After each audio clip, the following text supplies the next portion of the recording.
All right, so we might need to talk up because there's going to be a lot of honking. Lots of honking. We are in the last, basically, hour of our 3.5-week trip to Tibet and Nepal. We're here in Kathmandu.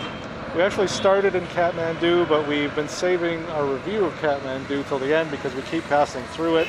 We're in Thamel right now, which is more of an upscale part of the city, I think. Yeah, it's a touristy, hippie place that got its start in the past somewhere, and now it's just every store is catered towards tourists. What do you think of Kathmandu? Wow, good question. It's controlled chaos.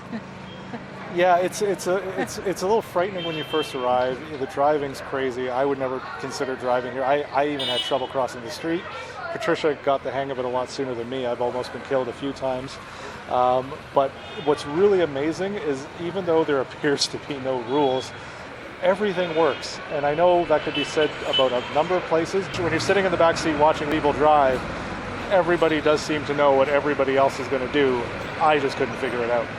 Well, also too, I think the louder your horn, the more status you have on the road. So if you're wanting to pass somebody, just honk your horn. I would say don't rent a car, but if you were considering it, I'd say you could come from Australia or the UK and drive on one side of the road. You could come from North America and drive on the other side of the road, and you could both look at the road and not figure out which side you're supposed to be on. Also too, you have to consider that with the power outages that they have here, there are no traffic lights. Traffic is controlled by traffic cops who stand up on a podium. Only during rush hour. Yeah, only during rush hour, mind you. Yeah, and otherwise it's just a free-for-all going through the intersection. Patricia mentioned the power outages. I think that's true of most of Nepal. There seem to be rolling power outages. Sometimes they're scheduled, sometimes they're not. That is something to be aware of if you're traveling here, especially if you need an elevator, because the elevators are only available a third of the day if you're lucky. Yes. Visa, if you're ever considering charging anything to Visa, the Visa machines do not work as a result It's pretty much of a the power cash-only outages. society here. Yeah, they do have ATMs in and around the city. To you get can cash. find them, for cash. But apart from that, it has its own charm. That's for sure. Yeah. It is an up-and-coming city. It has experienced many challenges, I'd say, most recently the earthquake almost 1 year ago, and the rebuilding does continue on. One of the things that I'm not sure if you can see in this screenshot, but the power lines. Yes. I don't know how the city hasn't burnt to a crisp. Again, another reason for controlled chaos. Patricia mentioned charm, and that is a good word. The city is surprisingly charming. Everything on the list says it shouldn't be. It's dirty, it's polluted. Again, the traffic is crazy. Kerosene, you smell kerosene everywhere. But you kind of like the city. And here's an example of, there's litter everywhere, and you sort of think to yourself, well, how does the city even try to contain it? Because if you were to go through even 3 meters of roadside, you'd fill up several garbage bags.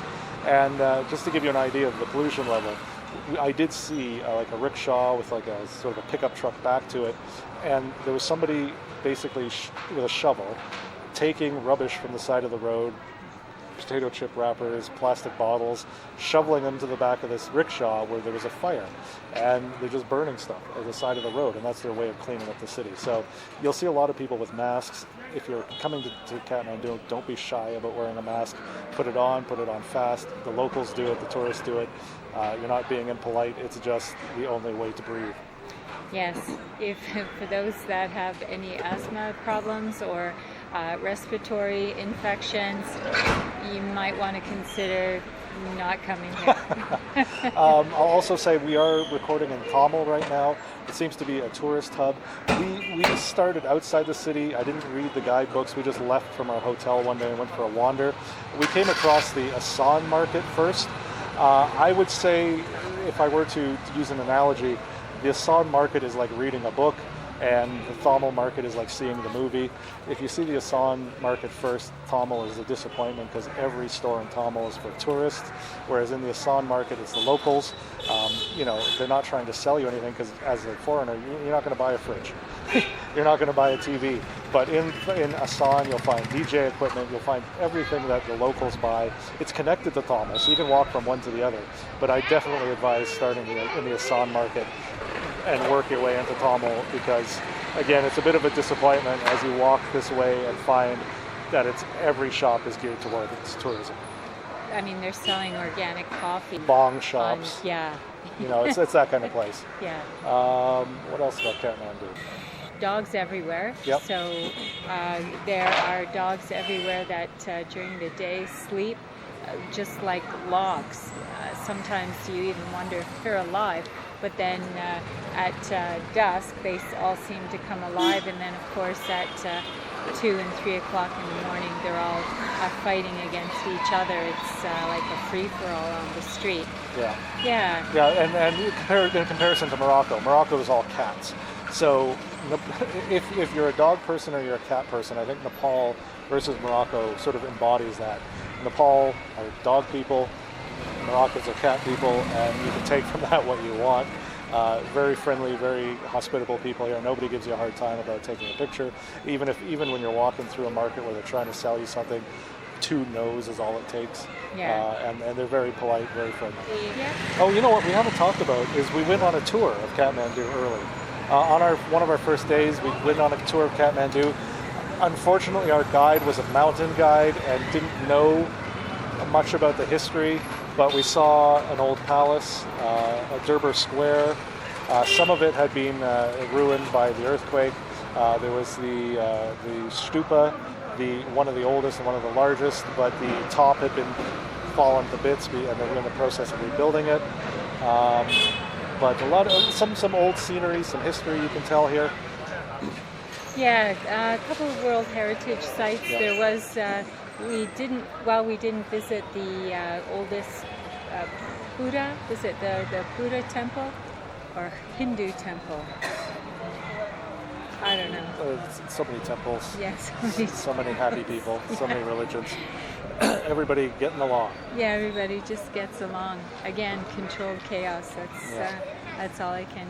So say. Kathmandu, like I said, it's surprisingly charming. It's certainly not a destination. I don't think you come to Kathmandu for a vacation, but starting point. I think. Exactly. This is your point to get to Everest. It's your point to get to Annapurna. It's your point to get to Chitwan, and you will not be disappointed if you walk around Kathmandu for 1, 2, 3, 4 days in between. We had a half dozen domestic flights, and each one passed through Kathmandu. So we'd have a day here, a day there, and we'd explore a little bit more each time. And I won't say it's grown on me, but it's a cool city. Yeah, definitely. I would have to agree with you there for sure.